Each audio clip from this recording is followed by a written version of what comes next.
You know that thing where you get an amazing pair of shoes at a really great price and want to tell everyone about it? Yeah, so do we.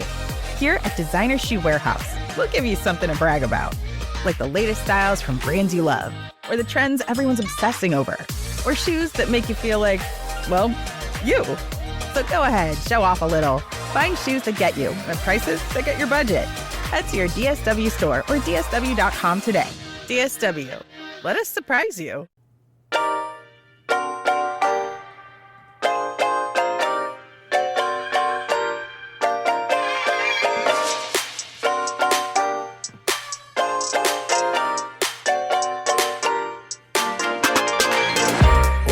Welcome to the RuPaul's Drag Race Recap Show for All Stars Season 11, Episode 3, titled Shop Till You Drop. My name's Joe Batanz, and I am joined by one penurious podcaster. From the podcast pod is my co-pilot. Please say hello, hello, hello to Mr. Taylor, the Latte Boy. Hello, Taylor. Hello, hello, hello. How are you, Joe? I'm doing very well. Welcome back. And we're going to talk about that in a second. But I guess we can talk about it now. I don't know why. Like, where else am I going to go to? But by the way, Taylor and I just had a very much longer. I was like, we'll do 15 minutes today, and then Taylor had to ask for me to show him my my He-Man doll. That's not a euphemism. Oh, it was. I whipped up my dick and I said, "I have the power." I will say the guy, I know in the original He-Man film in the 80s. This Dolph Lundgren. Are you a big Dolph Lundgren person? Not particularly, no. But this new guy, Hubba Hubba. I don't see it. You know what I don't see? Get it. What? I didn't watch this heated rivalry, right? Oh. And I think this has a lot to do with this. I see these two guys. In fact, there's this new thing about how actually low-key Hudson Williams is actually ugly, right?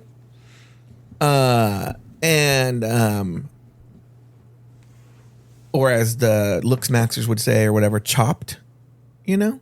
Okay. But I like Connor's story. I'm like, I don't get it. Hudson Williams, I don't get it. I'm like, not that from what I've seen, they're unattractive, but I'm just like, I don't see what this big hype is about. I really don't.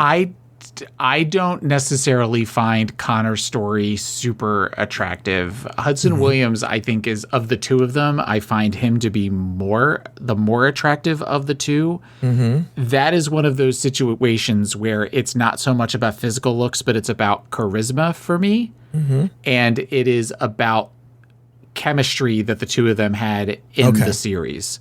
Okay. It's really more about, because they are two kind of, I don't want to say basic looking guys because I think people will come for me, but I mean, they're just sort of like, they're good looking, well toned, fit guys, but it is the relationship the two of them have is electric at various points in this show. And they both do such a good job of portraying that. That I think that was more the investment into the show for me. When I had friends that were very like, you have to watch the show, and I begrudgingly started it, and then by the end of it, there's episode 5, the last line in episode 5, I literally did like a fist punch in the air. Like I was so invested in this show. Yeah, it's really, you know what?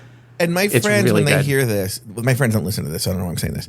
But if my friends were to hear this, they're going to get really angry because every single fucking person and their mother was bugging me about this heated rivalry, right? And I was like, and here's let me tell you this. Unlike some people who say they're competitive and see it as a virtue, I don't think of what I'm going to say right now as a virtue. It's something I don't like about myself and I want to change it. But if a lot of people recommend something to me, that immediately my brain makes me not want to do that. Yes. Okay. Yes. So I'm choking up over it. No, I'm so upset about it. But I'm taking an inventory on myself. I know, but and sometimes there's a breakthrough where like one person recommends it in a way that I'm like, oh, okay, and maybe I will try watching it because it's only like 5 or 6 episodes, right? It's 6 episodes. honestly, the thing that got me to start watching it was everybody talked about the sex scenes in the first couple of episodes, that they were really hot. So I said to my husband, I'm like, let's just watch the first episode and see. And the first episode was very like, oh, I'm interested in this. And then I was like, I wanted to watch the second one. And my husband was like, if this is all this is going to be, I mean, you could watch porn, or we could have sex, and that could be. Yeah, and I'm that's like, what I'm saying. It wouldn't look the same. But, and then the story, like, but over the course of time, it gets less about the sex and more about the relationship. And then there's an episode in the middle that they barely appear in the episode. It's about two side characters. Mm-hmm. And because they're sides, or because they ain't sides. They ain't sides of this. But it turns into where that's how they kind of pull you into the emotional investment. I am very much the same way. My word for that, as far as the being oversold on things, is somebody trying to Orville me, because I have friends that tried to convince me to watch the Orville and talked about how amazing, and like it turned into this thing of where every time we got together, they talked about how amazing the Orville was. And I said to Babalu, I'm like, you could pay me money at this point to watch it, and I won't watch it because it will never be as good as they seem to be thinking it is. Now, I know you see Taffy all the time, but when do you see Daniel? Daniel has never recommended the Orville to me. They do talk about it on the gay mix a lot, so I don't know. Yeah. No, but it's the Heated Rivalry was one that I was pleasantly surprised at how much I liked it. Interesting. Okay. Now let's get to the mystery at hand. So last, episode 2, everyone was like, yay, Taylor's back. And then you were mysteriously gone. And then I gave some cryptic reason, because it's not my story to tell. It's your story to tell. So I'm going to give you the floor. So, yeah. So while we were taping the show last Saturday, a week ago, literally right now, a week ago, as we were taping this, it's currently 2:09 Eastern on a Saturday. My mother was at my niece's college graduation, and without getting into all of the details, she had a stroke.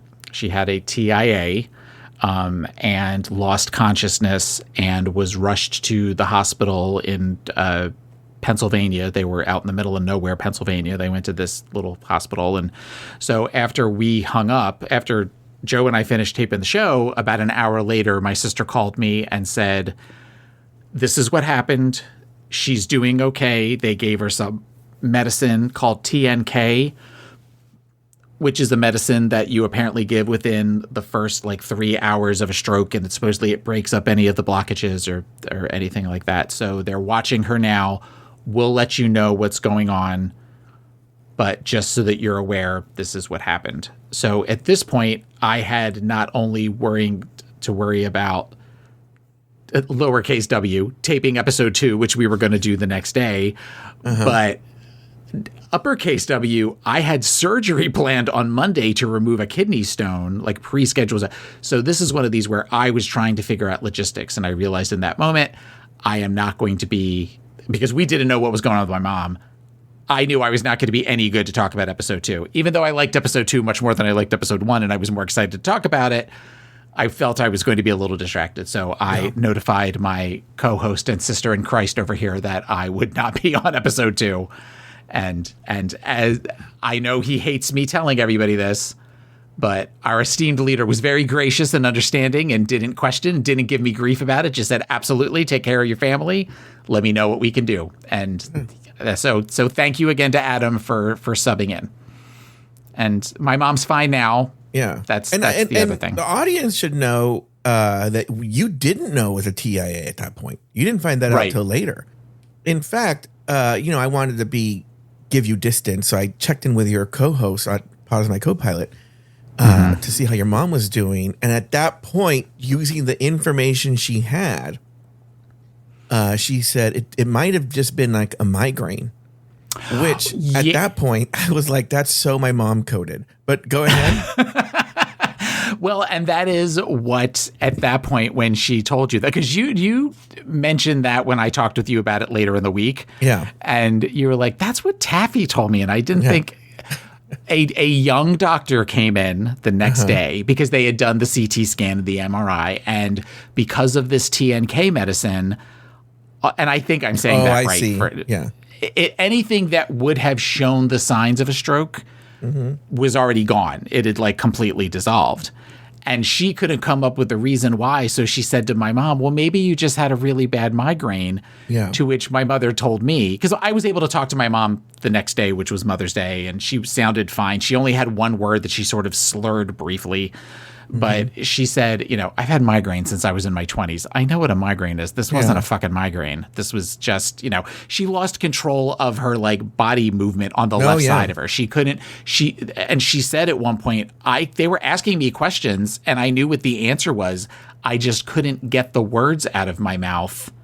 Like I had to really focus to move my mouth to get it to say the things that I wanted it to say. And even then, different sounds were coming out and all of that kind of thing. So it was clearly a stroke of some kind. And another doctor came in the next day and said basically, she didn't know what she was talking about. You had a TIA. Yeah. So my mom is home now. She is comfortable. I've talked to her multiple times this week. I might be going up in a couple of weeks to spend some time with her, but that hasn't been decided exactly when. But she's doing okay. That's the important thing is that she's okay. That is the now. most important thing. That is the most important thing. And that's all I have to say. And so that's good. All right. So why don't we do this? Why don't we take a break? And when we come back from the break, we will actually talk about the episode. We'll be back right after this.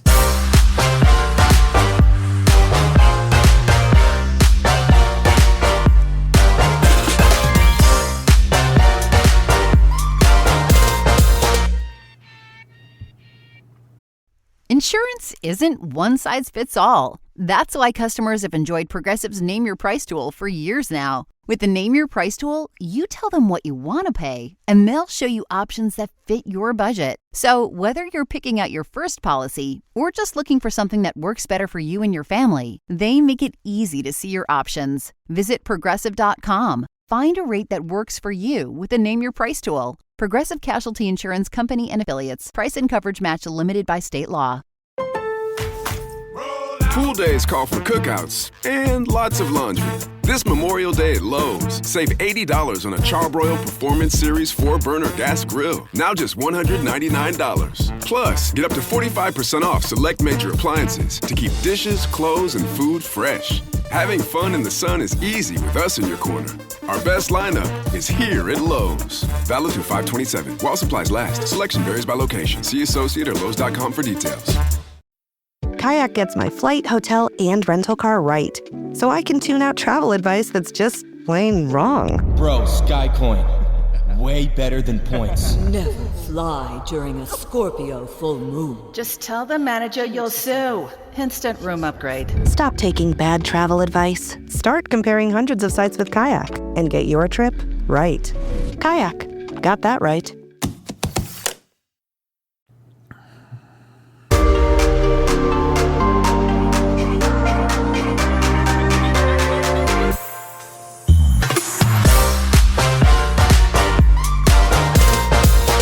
And we are back. This week, the Orange Bracket Queens come back for one last round for the Maxi Challenge. The girls must don their best spooky gear to sell haunted products on television. On the runway, the category is Paris, France. On the main stage, Morgan McMichaels and Dawn were the top contestants of the week, forcing them to face off in a lip-sync battle for the extra point. Dawn won the lip-sync and the extra point, but the remaining girls still needed to give their final MVQ points. After all the votes were tallied, Morgan and Akira were tied for the second spot in the semifinals, which forced RuPaul to make the tie-breaking decision. In the end, RuPaul chose Akira C. Davenport to move forward in the competition. Taylor the Latte Boy, by the way, I don't think that's clear. It's Dawn and Akira are moving forward.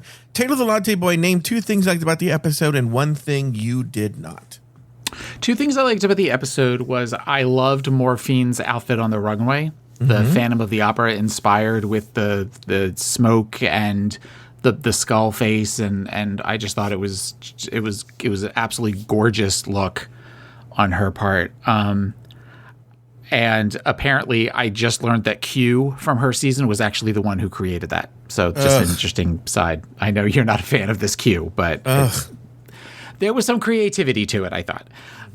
Something else that I liked was I liked the idea of giving points to the winners when they deserve it, particularly Morgan giving Akira her point for MVQ. I thought that she did that in a way that was, she goes, you were the most valuable queen this week, that multiple people might not have had outfits, or that you helped every single other person here and still managed to win. That to me shows, that shows sportsmanship that we don't necessarily always see on this show. Yeah. So that was from a mature standpoint, that was nice to see. The thing that I did not like was this Mystique Summers came off just so bitter this episode with the idea of the points and who she thought the point should be. And they were talking about her giving auntie vibes. And I think she was the auntie that nobody likes. Yeah. Like that was sort of the vibe that she was giving off. And she wasn't necessarily... There's something about it that makes me sad, because I feel like she really had an opportunity to show herself in a way that was very different and to reintroduce herself to a new group of viewers that didn't remember her from season 2. I mean, one of the guys that sat and watched didn't see the first 2 episodes, and he was like, who is that? And I said, Mystique. And he was like, who's Mystique? And so I had to do the bitch, I'm from Chicago to him. And he was like, oh my God, I had no idea who that was. But we were all like, this is just not, it's not a cute look. It's just not good. So I was not necessarily a fan of her. She's talking about somebody who got in her own way too many times, particularly in this episode. So that's the thing that I didn't like. But what about you? What are 2 things you liked and 1 thing you did not? Okay, so I liked 2 out of the 3 improvised sketches. I feel like a lot of times, even in the best situations, the skits that they do, the pre-tape skits, are mid at best. And not that I thought that they were great, but I think the 2 strongest ones were strong mid. Like they were both very, very, very competent, both very, very, the one thing I like about All Stars is because it's not their first time at the rodeo, so to speak, and they know the sword cuts both ways, that they have they're relaxed. They're not trying to prove something, Yeah. And so it lets them be stronger. And I think this is a good example. I don't think Morphine and Dawn would have been this good in their original season as they were in this sketch, But adding on to that, I also think that you make it where they're more relaxed because they've done this before. It was apparent that because Lucky has never done this before, Lucky was the one that was trying way too hard. Exactly. So that speaks to what you're saying. And then I also like the runway in general. I thought the runway for the most part was very strong. I have one that I didn't like, which I think might be surprising to people which one I didn't like. But even that one, I was like, it's still better than a lot of them. So that was good. What I didn't like this episode, I didn't like Lucky Stars at all. Okay. I thought she was super creepy. I thought she, you know what? I actually do list it. I don't have it here in my notes, but let me pull up my bigger, larger notes, and it's actually listed there. Wow. No, I have. Well, I condensed it. Well, you know what it was? I usually would have put them here, but it was one of those things that when I had them, it went over one line. I was going to print a whole other page for one line, and I was like, no, right? Yeah. I didn't like how she performed in the challenge. Just like we were talking about, she went like super like. You're right, not experienced, like dirty, the tongue and the this and the that. And I also thought her behavior throughout the episode was kind of off-putting, like, look, don't get me wrong, we're going to talk about Mystique, but I don't know, it felt very, it'll come, let me put it this way. I've said what I've said here. I've said what I said, little girl. And trust me, throughout the episode, I'm going to make it very known what I didn't like about this Lucky Stars. So why don't we leave it at that? All right, let's jump right into the episode. After the last episode, the girls walk back into the workroom ready to de-drag, decompress, and distribute those MVQ points. Morphine and Lucky swap points. Meanwhile, Morgan and Mystique give their points to A'keria, pushing her far ahead of the rest of the girls. The next day, the girls enter the workroom, ready for the day ahead. Mystique criticizes Morphine and Lucky for throwing away their points. Morgan jumps in to defend the girls and states that people can distribute their points however they see fit. All this happened just before RuPaul entered the workroom to announce this week's Maxi Challenge. Working in pairs, the girls will portray television sales monsters on the home spooky network. RuPaul assigned the roles as follows. A'keria will be a mummy selling infinity scarves. Dawn will be a werewolf pushing home grooming products. Lucky will be a vampire pushing iron supplements. Morgan will be a goat selling supernatural cosmetics. Morphine will be a zombie selling meat of the month club. And Mystique will be a Frankenstein monster pitching body bags. Next, the girls paired up as follows. Morgan and A'keria teamed up because they're girlies. Dawn and Morphine teamed up because they're girlies. That left Mystique and Lucky as leftovers, forced to team up with each other. Let's, well, I have this going all the way into the workroom. Okay, let's just do it. In the workroom, the girls get to work on the Maxi Challenge. Later, Mystique confronts Morphine and Dawn about their chemistry and wonders whether they worry one another. One will outshine the other. Okay, now let's stop there. Let's go back to the beginning. Let's talk about everything that happened at the top of the episode when they came back into the workroom. Taylor, any thoughts there? I mean, I listed it as one of my favorite things. I think the fact that they gave A'keria, that both Mystique and Morgan gave A'keria their points, I think spoke to look, we know you're ahead, but you're ahead for a reason. And it definitely, there was some foreshadowing of it possibly biting Morgan in the ass later on. But I think for this, Mystique this was probably the height of my enjoyment of Mystique this episode, in that she was like, no, look, you did it. So, and you did it. I know there's really not a chance I'm going to make it to the semifinals. So I'm going to give this to the person I think deserves it, versus playing the bigger game. You know, there was somebody, I feel like Morphine said at one point, she goes, as much as I would love to give Dawn my point, that gets her too much ahead of me to where I will have a hard time catching up. Well, then you're not giving your point to the person who you feel deserves it the most. You're giving it more in a strategic way that doesn't speak. Then don't call it the MVQ. Just say, I get to give a point to somebody and I'm going to give it to you because I like you or we're in an alliance or whatever, instead of I think that you worked the hardest to get there. Yeah, just to jump off of what you were saying, I have the same thing in my notes, is that there is something I never consider about this top two only structure, is it lets the girls know much farther in advance, definitely by episode 3, I have no fucking chance of going to the top two. So now what am I going to do for this episode to strategize that the person I want to get ahead does? And so that's one of the great things, is now they can strategically distribute those points. Now, this also comes on the back of, they probably at this point already know how these points are distributed.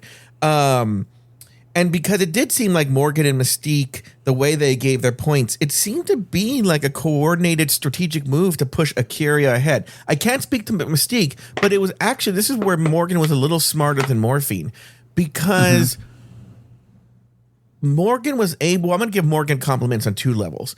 She was able to see that if she pushes A'keria so far ahead, that then it opens up that second spot for her. Yeah. So that, okay, if I push her so far ahead, now that puts Dawn in play and I can push her out or whatever if I win. It's 2 people fighting for that second spot instead of 3 people fighting for that second spot. Exactly. Yeah. But also I'm going to give Morgan a compliment, back to the compliment I gave last week, is Morgan is doing a killer job. I'm not even being funny. This is going to sound like, he's being hyperbolic.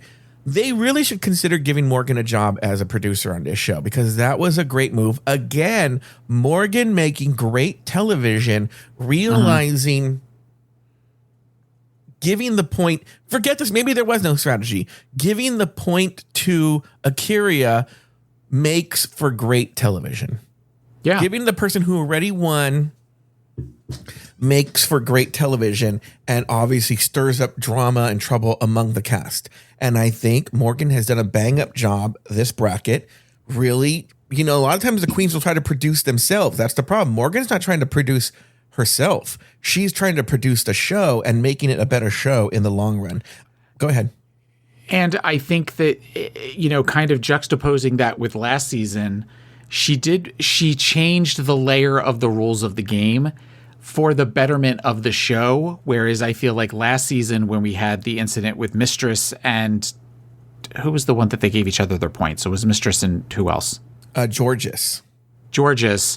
They did that for the betterment of themselves. Yes. So I feel like this, I agree with you that I could see a world where Morgan could be a producer or a consultant on the show, and it makes sense in that way.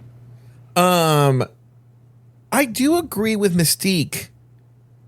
She shouldn't have said shit because Morphine and Lucky get their points to whomever they want. But that said, they did kind of waste their points. They did have definitely an opportunity because Morphine had the opportunity to basically to counter what Morgan did or whatever and push Dawn ahead because she actually had less of a chance of going forward than Morgan did. Morgan had at least one win under her belt at that point.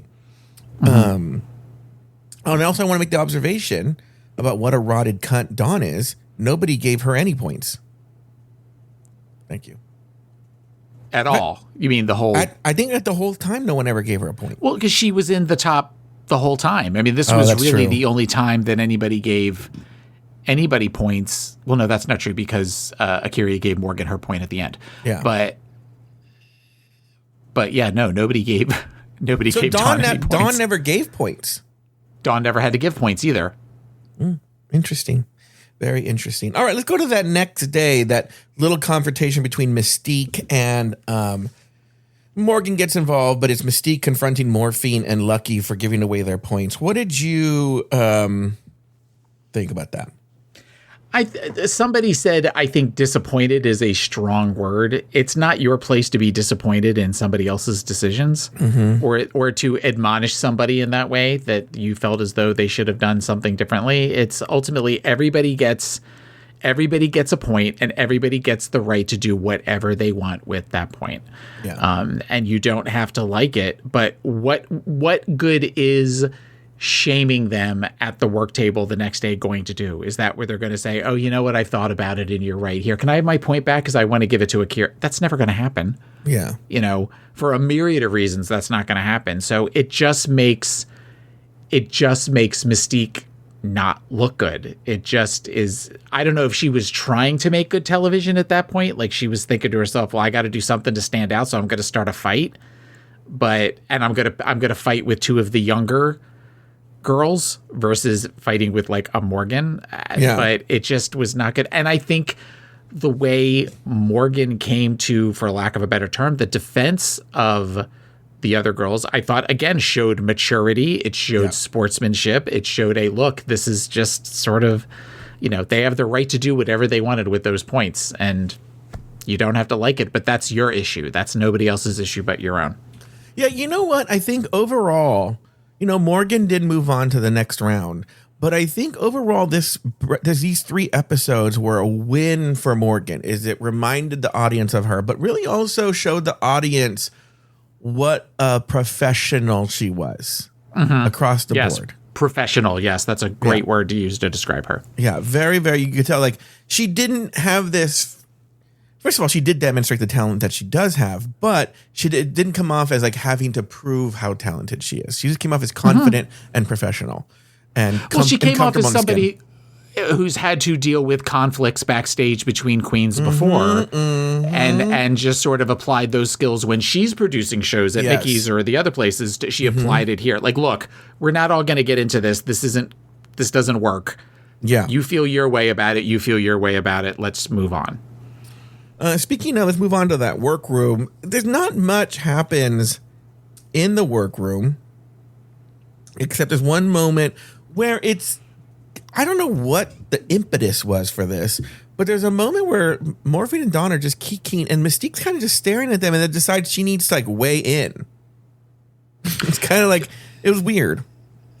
So she was trying to get into their head, I think, but not being very good at it. And the thing that comes to mind is when the scene from season 8 when Derek Barry tries to say something about Bob's ratchet drag. Can you show me how to do ratchet drag? And Bob immediately comes back and says, I can show you how to do memorable drag sometime. And then you watch Derek do like like trying to come up with something funny.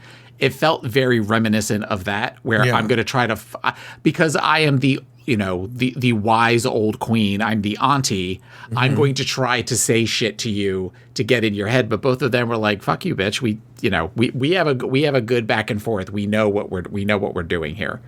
I'm wondering if episode 3 happens and Mystique now realizes I'm not going to go forward. It's just not going to happen. And whereas Morgan still had a chance, but like Mystique realized I'm not going to go forward and starts to worry about her legacy, so to speak, and like what kind of impact am I going to be memorable on this season? Right. And so I think it's trying to, talking about producing yourself at episode 3 is now trying to create moments so that people will remember her. And I think it's just falling flat. That's what that's kind of what this feels like, is that I have to do something because I am very quickly, at this point, she's only got 1 point, I think. Yeah. So we're fading fast into the background. Yeah. So we have to do something to stand out. And that means we're going to pick at people. And again, we're not picking at Akira. We're not picking at Morgan. We're not picking at the more, I don't want to say older queens, but the older of the 6 year, we're going after the young ones. Yeah, we're going after the 3 young ones. And that is not going to, the audience, the current audience of Drag Race is not going to fall in love with her for something like that. Yeah, very good point. All right, now let's talk. We're ready at the Maxi Challenge. There's not really much before the Maxi Challenge. The first sketch up is Morphine and Dawn. They do, like I said, Morphine was, let me see here. Morphine was a zombie selling Meat of the Month Club, and Dawn was a werewolf pitching home grooming products. What did you think of this particular segment? I was pleasantly surprised with how well Dawn did. I'm not necessarily the biggest Dawn fan of the people that are there, but I thought she did a really good job of keeping things going. I thought Morphine did pretty good too. I think Morphine could have done more. I think there was a moment where the first time that she lifts up the I forget what it's called, the tray, and the brains were there, and Dawn was feeding her brains. She could have like started to go a little crazy and like almost become like where she almost started to like bite Dawn because of she started eating the stuff. But I think the idea of where I'm going to accidentally shave her scalp off and then I'm going to rip off her lip, there could have been more done with that. But it wasn't a horrible performance. I smiled through it. Yeah. I feel like it could have been pushed a little bit more. I was expecting the shade music when Dawn started shaving the werewolf mannequin, because it didn't look like anything was happening. And then they did the horrible VFX where suddenly the hot guy standing there, the Boo Crew guy. But it's still, in the moment, I was like, oh shit, is this suddenly going to go south? So in that moment, it caused a microsecond of drama for me. Like, oh, maybe Dawn's not doing as good as we thought she was. Well, it shows you that if they wanted to make it that she was doing poorly, they could have exactly done that. We're like, boop, ba-doop, ba-doop. And she's like, okay, well, we're just going to try and shave it. But they didn't do that. You're right. Yeah. Look, just to kind of jump ahead to the judges' critiques, I don't really cover those anyway. I'll just say right now the headline is I thought Morphine and Dawn were both great, maybe even equally great in my head. I think in the critiques and the judges' critiques, they had to differentiate between, and this is true for Morgan and Akira as well, they had to differentiate between the two and justify that why one was going to win over the other. So they had to come nitpick at these tiny little things.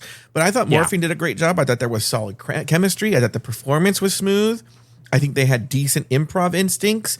Was I laughing hysterically? No, but you could tell they did their homework. You could tell the chemistry was on. They related very well. They yes-anded each other, and it was a good time.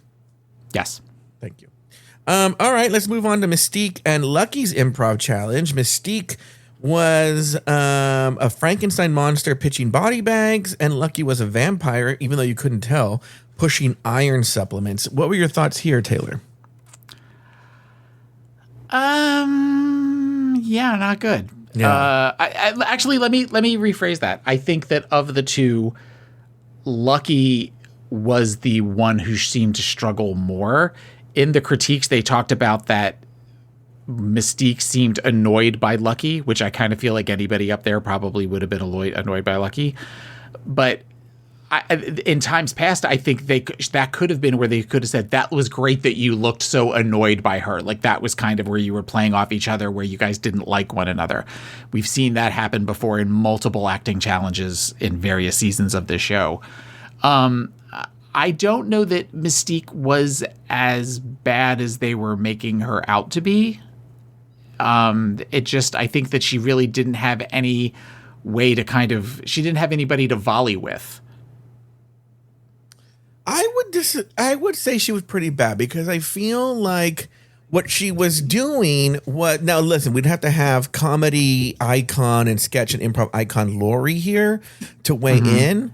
But then it would be a 50-minute episode where we start talking about the history of improv and sketch. But what I will say is she was essentially negating, even if she didn't like the game that Lucky was doing, she was essentially negating everything that happened. It actually strangely reminded me of, and this is weird, a coincidence, it reminded me a lot of that really cringy moment from the MTV Awards when RuPaul was with Milton Berle. Yes. And RuPaul started going off script, and Milton is like, oh, that's not what we agreed to talk about. And you want to do that? Blah, blah, blah, blah. It felt very that. It felt one person going away from what they agreed, and the other person like in the middle saying, that's not what you're supposed to do, blah, blah, blah, blah. Where I felt like a person who was more confident, more experienced, they may have been angry, but they would have gone with it.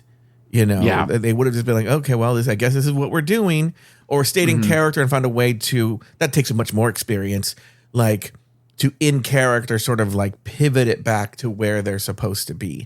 Well, and I think the issue there might have been the pivoting part of where Mystique, because they talk about it in the workroom the next day, as far as I was trying to stay on a line and you kept going off of the script that we had planned. Well, the problem is with improv is that you're going to zigzag around the line. Yeah. And you may take two steps back, but you're going to get to where you need to get inevitably at the end. And she was more focused on, no, we have to get to the end destination. Yeah, Mystique was giving a lot of, did you catch the Kane Coont? Really hitting the joke hard over the head. So it was not good. It was a finger wag from Michelle. If it was a different season, they would have gotten red for filth. Yeah. Thank you. All right, and finally we have Morgan McMichaels and Akira C. Davenport, their improv challenge. On that one, Morgan was a ghost selling supernatural cosmetics, while Akira was a mummy selling infinity scarves. Your thoughts here? I thought they did great, but I wasn't surprised that they did great. I think that their natural chemistry, because they've known each other for as long as they have, really shone through.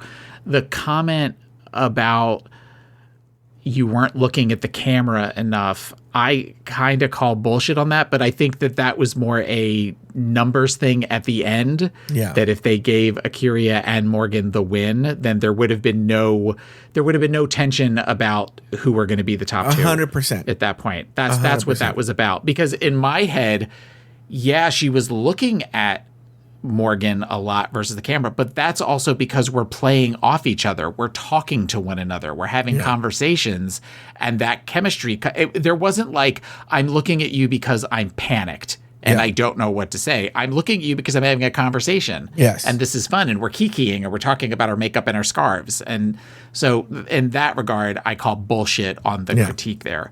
And I thought that they both did really great. Yeah, because if you give Morgan and Akira the win, then you have what happens is Dawn and Morphin give the points to each other. That cancels that out. And Mystique and Lucky will give their points to Morgan and Akira respectively, pushing them even further forward. And then there's no fun in that. This was the ideal thing for them that RuPaul got to decide in the tie-breaking vote. Everything worked out exactly the way production wanted it to go. Yeah. You know, you're going to want Dawn because she's a conniving cunt. Okay. And you're going to want Akira because famously she and Silky don't really get along. So, okay. And well, that's assuming Silky goes into the merge. And that's not why I went into that. That's not why I figured Akira was going to the top. Yeah, go ahead. At some point, they're going to want a lip sync of a Davenport versus a Davenport. And I think that it's going to, I think at some point in the, because I think Kennedy's going to the semifinals and they're going to do a Akira versus Kennedy Davenport. Kennedy, look, and Akira, one of the things I found very surprising this season, this bracket, is that, you know, I have a little dossier, and in the dossier is a summary of what I thought about those girls. Okay. And what's interesting is that summary, based on that summary, nobody's changed. And Akira is a really good example, and it just cemented this in my head, is she is so talented across the board. Kennedy's like this too. On the looks, on the dancing, on the comedy, on everything across the board. She can sew. She can do it all. She's just boring TV. If you think about it, she's just not good television, but she's very talented. So it's going to be very interesting to see what she does. And I think Kennedy is a little bit more interesting TV, but this is going to be very, very, very interesting. They're very talented. And Dawn's just, a wicked cunt. We'll see what she does, in the merge. All right, let's move on to that run. No. Now we have Runway Day. Sorry. I have no notes on Runway Day, but it's Runway Day and the girls get ready for the main stage. Lucky and Mystique have words about their performances during the challenge. Meanwhile, the girls discuss the final distribution of points. Any thoughts there, Taylor? Again, I think I can appreciate Lucky saying to Mystique, look, we got in each other's way, or I feel like you were blocking me, or whatever it is that she said. I can appreciate her saying that for her own sense of, I can't just let this go. But you're talking about somebody who clearly thinks that they know better. Yeah. Because we've been on the drag scene for 800 years or whatever. And it just felt, again, there was an opportunity for growth there for both of them in that conversation, and I don't think it happened for either one.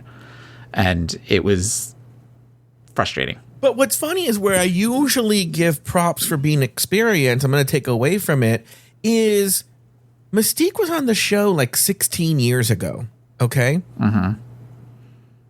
In that time, she watched a show, Tamar? Like, she doesn't know how to sew. She didn't bring good looks. She didn't do this. She didn't do that. And it's just like, I mean, we'll get to her runway, but I'll be honest. Well, let's just get, you know what? Let me say this. Did she watch the show, Tamar? It doesn't seem like she did. It didn't seem like she grew at all in those 16 years. Yes. Let's jump to the runway. It's Paris, France. Any thoughts on the runway, Taylor? Do you want to go one by one? Did you have favorites? What did you want to do? Well, my favorites were definitely, as I said before, I thought Morphine's was great. And I thought, I'm trying to go through them real fast in my head. Morphine was a Phantom of the Opera. It looked fantastic. Great details, skulls, candles. It all worked beautifully. Right. Dawn was a rat. I didn't get the whole, I guess Ratatouille maybe? Well, and I think it's a pretty well-known rat problem in Paris. So I think that's where she came from that. But also Ratatouille. Then there was, Lucky was the Louvre with art. Which is funny because I've always said Dawn looks like the mice that help Cinderella.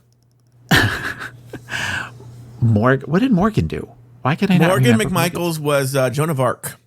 Joan of Arc. That was an amazing one. Okay, that was absolutely amazing. Mystique's was horrible. Mystique's was where we all groaned when she came around the corner and trying to do that. I'm the Black Charlize Theron. That has nothing to do with it. Was giving country queen realness, where she showed up like where she was just dressed like a girl who's going to work as a medical records clerk in a medical office. Right. It looked like something she bought at the mall, and that was the whole thing with her with season 2. And Who was the last one? Akira. Akira. She came at Josephine Baker banana reference. Which we all wanted to like that one more than we did. Mm-hmm. There was something about it that just seemed slightly off in some way. But my favorite two would be Morgan and Morphine were my absolute two favorite. And the worst one was Mystique. Do you have any thoughts? I didn't really like... I know they were dying over Lucky Star's runway. I thought it looked crafty. Yes. It didn't look elevated. I wasn't a fan of that one either. I think it looked... I didn't like it. I thought... I get the concept, and maybe in better hands, the concept would have worked. I thought it looked... Look, on the one hand, it was very drag. It was very Club Kid and all that jazz. But I feel even a Club Kid would have been more elevated.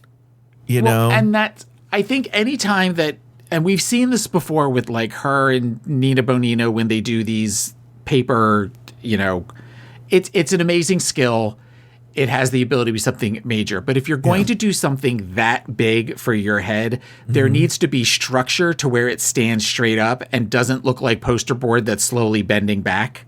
Mm-hmm. I mean, that was even her outfit during the acting challenge looked like it was big chunks of cardboard, poster board that was taped to her versus something that actually looked like it had a structure and a texture to it. What's funny is I feel people who don't... Now, I don't watch a lot of international seasons, but I feel people who watch a lot of international seasons can see the difference.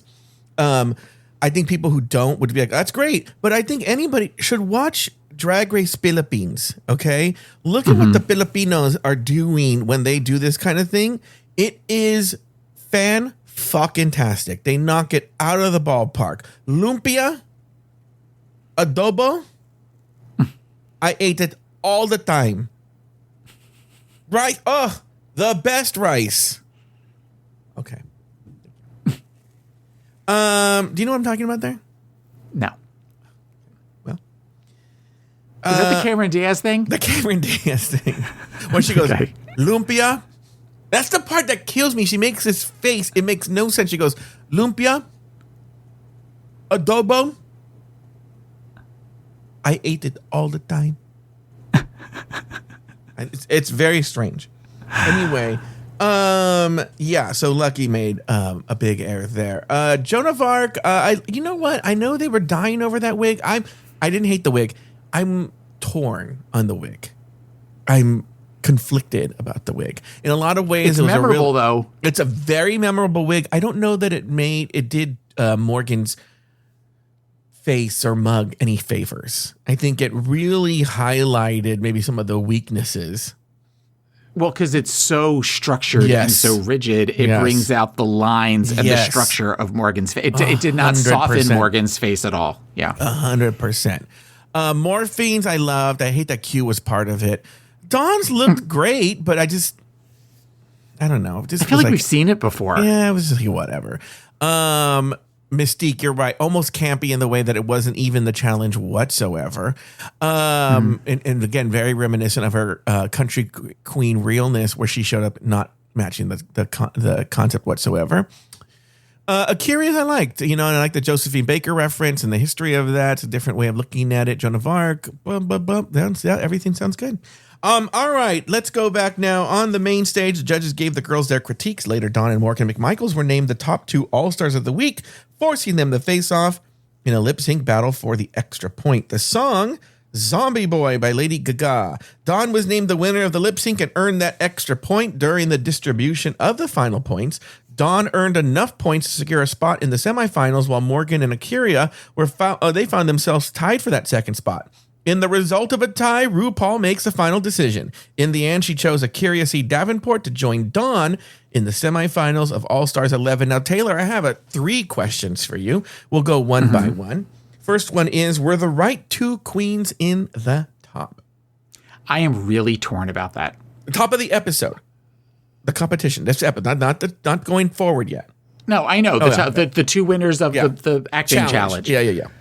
Because there's part of me that feels it should have been Morgan and Akira. Mm-hmm. But I also get, from a production standpoint, why they couldn't do that.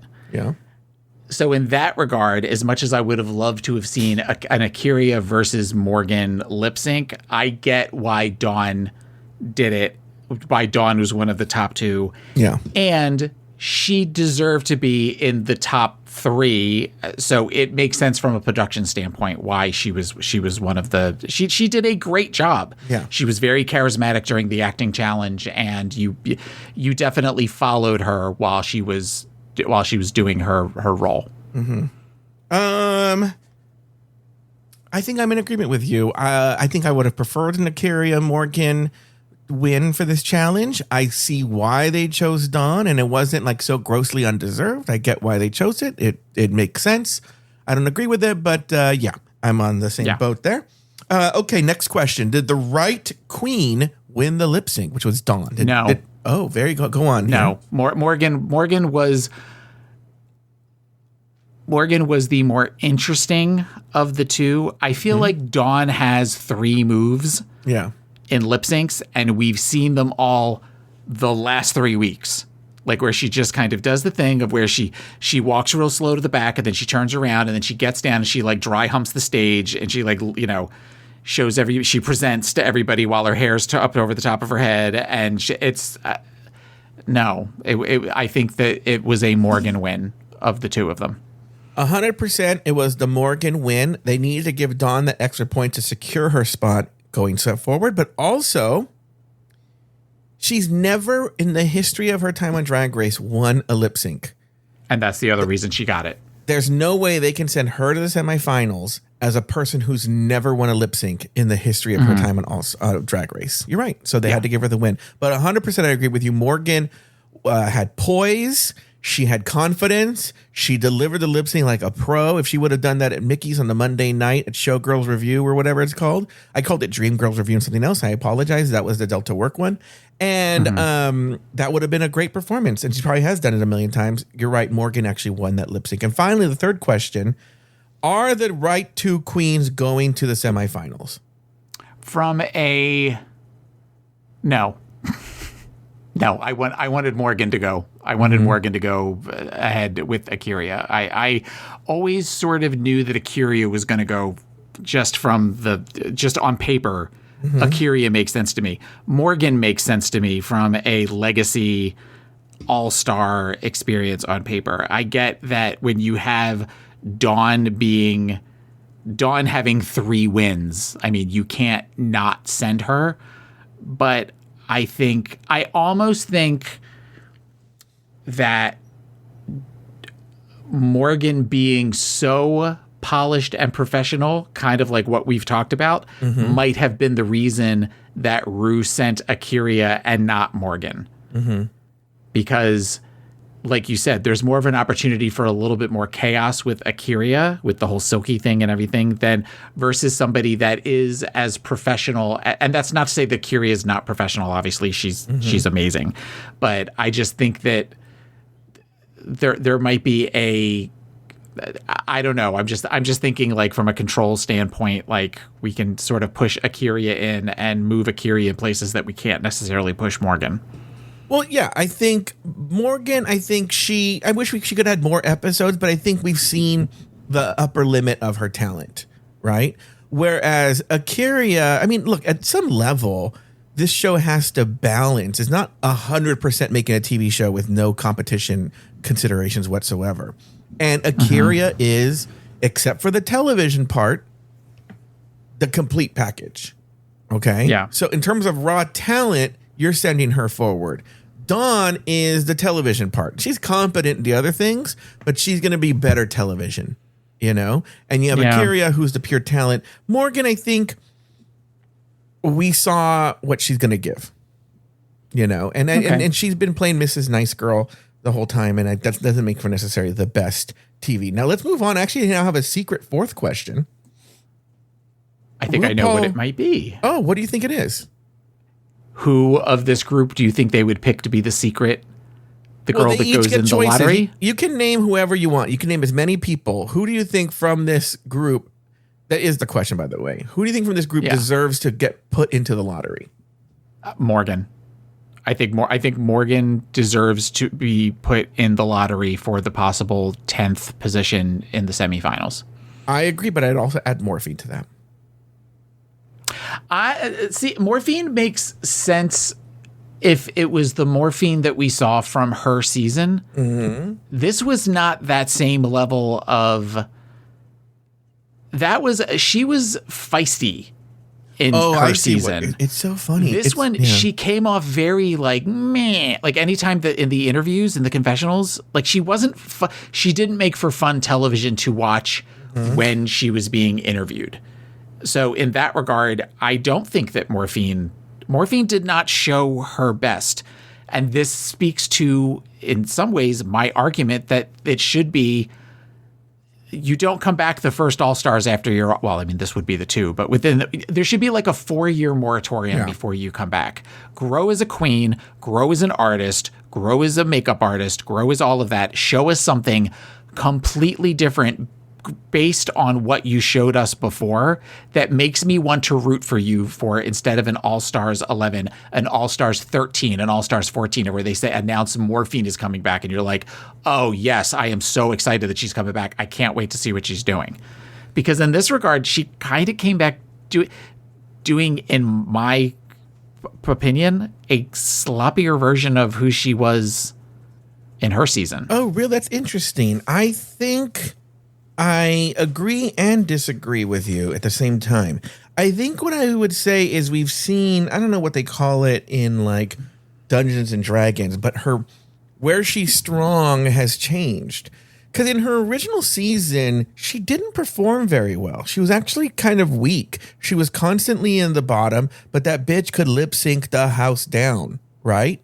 And also made for good television. And I think I agree with what you're saying is the television wasn't as good because maybe, look, here's the deal. I know I just saw it just dropped today that I haven't watched it yet, that there's some interview where she said she was having mental struggles because of the car accident during the recording of this. If I'm being honest with you, and you know, you and I discussed this privately off the air in terms of strokes and brain injuries and whatnot, is, you know, my father had a TIA about a couple years ago, and while the effects that linger are very minimal, there's effects that still linger.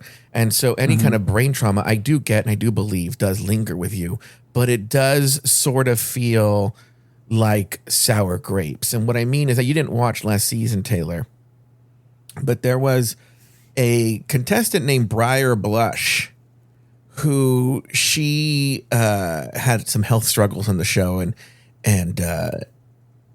you know, it affected her performance, and so she she came back for Lollapalooza, but she couldn't perform, she couldn't compete. And I think, you know, if that's the case, then you don't compete. You know, it comes off as sour grapes to me. I'm just saying that, and I'm not saying it's not true. Because I know the same thing was said with Mystique, which was that her mother passed away right before they recorded this. They filmed this. And I'm like, well, then this is where you maybe take you talk to them and you take a rain check, you know? Maybe not. I don't know. I don't know how that works with the politics of all this. But yeah. But what I will say about Morphine, though, is I felt as a contestant, as a competitor, I think she's grown. She wasn't as weak as she was before. The unfortunate part of this type of show, though, is she doesn't get to lip sync unless she wins. Right. So we just saw, but I think as a contestant, she's grown. But you're right, as television personality, maybe. Oh, what I was going to say is maybe when you have an accident like that, it forces you. I've been through it with something else. Maybe you have too. Is when you come out the other side of something, you realize it's not that serious. When you go through something life altering like that, you come out the other side going, you know what? It's just drag. You know, it's just a trivia night at a bar. Yeah, I mean, those are some both really good theories. I think that if that is the case, you know, well, now I feel bad talking about, you know, she was sloppy, and now you're like, well, she might have had a brain injury. But I think in that really is I want to present myself at my best, and whether she wasn't given the opportunity or what. But what you're basically saying is that the reason that she was such an amazing lip syncer, we saw because she wasn't doing really well. So she kept lip syncing. She wasn't, so we don't know if we've seen growth or not because she didn't do, or the growth that we did was not enough because she did not get to the point of where she was winning to where we could see her lip sync and then root for her the way that we wanted to root for her in season 16. And also I want to tell you, don't feel bad about what you said. We call balls and strikes. We judge and we criticize and we critique what's presented to us on TV. If they add other things off the air, that's a whole other thing. We can only, in other words, if you're watching the Olympics and the person they don't finish first, and then they fall behind. They're like, oh, well, that's because I got some bad news before I did my skiing race. Well, I'm sorry that happened, but that's you still came in 4th or 5th. Yeah, and so and that's just the way it is. We critique, and that's the same thing when the drag queens are like, but you don't know the real us, blah, blah, blah, blah. But bitch, it's not my job to know the real you. My job is to evaluate the character that's on TV. Like it's the same thing with this. No, by the way, this kid doesn't bitch, but the kid that played Joffrey on Game of Thrones, right? Mm-hmm. I'm not judging the person who played Joffrey. He played Joffrey on Game of Thrones. Joffrey was a horrible human being. Spoiler alert, when whatever happens to him on Game of Thrones, a little bit of spoiler alert, I fucking stood up and cheered. I happen to know that kid happens to be amazing, but I don't judge the guy who played him. He's playing a character, and I'm at least I'm able to recognize that the people on this TV, not necessarily they're playing a character, but they're shaped into characters by the post-production team, and that what we're seeing is a hyper stylized and edited version and curated version of who they are, and I don't really judge them for that. Yeah. The end. Okay. Any other thoughts? No. Oh, one thought. Is it me or are they not showing next week on? They're not showing it. And it's also you though. They called me and they said everybody's gonna get the preview. But this guy Taylor, we're gonna somehow master the system so that Taylor doesn't get the preview. I didn't mean it like, am I the only one not getting it? I'm like, do you find that odd that they're not doing the teaser for the next week's episode? They haven't done it at these 3, and they didn't do it to show the queens that are coming next week either. Yeah, I don't know why. Just an interesting, that's interesting. Yeah. Anything else? No. All right. We talked for an hour. We said we were going to go fast, and we ended up actually doing a long show. You know what? I'm going to tell you what right now. This is going to be one of those shows.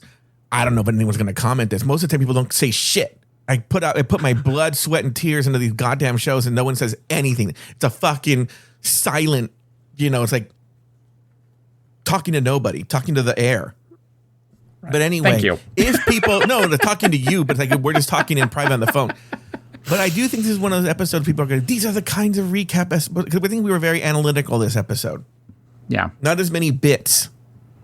Anyway, that's going to do it for this week's episode of Drag Race Recap. Be sure to join us next time as we discuss, dissect, and deconstruct each brand new episode of RuPaul's Drag Race All-Stars Season 11. So for Taylor the Latte Boy and myself, sashay away until next week. Monday, AI agents took over my work. And I absolutely love it. Chasing deadlines, writing status reports, updating stakeholders. Agents handle the daily grind now. They live inside Monday.com, so they see the full picture. My work, my team, the whole company. And I don't have to worry about the data. It's safe, which means I'm free to focus on the big stuff, knowing everything runs smoothly in the background. It's completely shifted the way we work. Create your own AI agent in minutes on Monday.com.